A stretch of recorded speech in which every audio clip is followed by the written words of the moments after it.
અંકલેશ્વરની ONGC કંપનીમાં કાયમી નોકરીની લાલચ આપી 1.84 કરોડની ફરિયાદી જ ઠગ નીકળ્યો.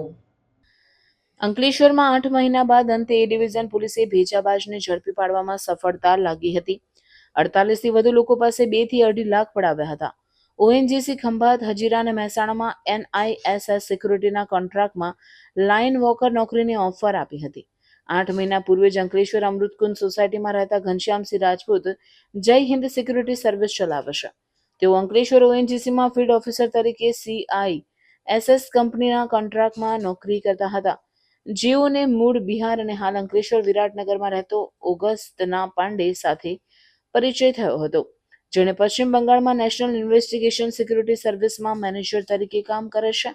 NISSમાં અલગ અલગ જગ્યાએ ઓએનજીસી કંપનીમાં સિક્યુરિટી સર્વિસના કોન્ટ્રાક્ટ રાખ્યો હોવાનું કહી ઓએનજીસી ખંભાત, હજીરા અને મહેસાણામાં NISS સિક્યુરિટીના કોન્ટ્રાક્ટમાં લાઇન વોકરની ઘણી જગ્યાઓ પર કાયમી ધોરણે ભરતી છે અને હજીરા તેમજ મહેસાણા ખાતે એક માણસ દીઠ 2.5 લાખ રૂપિયા અને ખંભાત ખાતે એક માણસ દીઠ 2 લાખ રૂપિયા ભરવાના છે તેમ કહી લાલચ આપી ઘનશ્યામસિંહે તેના 50 પરિચિતો તેમજ ઠાકોર મંગુભાઈ આહિર અને તેની સાથેના 40 અન્ય લોકો પાસેથી કુલ 1.84 કરોડ પડાવી લીધા હતા.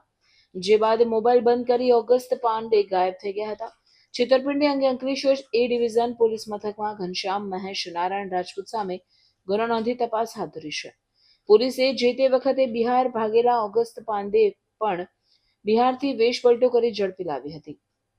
તેની પૂછપરછ અને પોલીસ તપાસમાં સપાટીએ આવેલા વિગતોમાં આ કાંડમાં ફરિયાદ પણ એક આરોપી હોવાનું સામે આવ્યું હતું, જેના આધારે અંકલેશ્વર ડિવિઝન પોલીસે ફરિયાદી એવા ઘનશ્યામસિંહ રાજપૂતની ધરપકડ કરી હતી અને તેની પૂછપરછ શરૂ કરી હતી.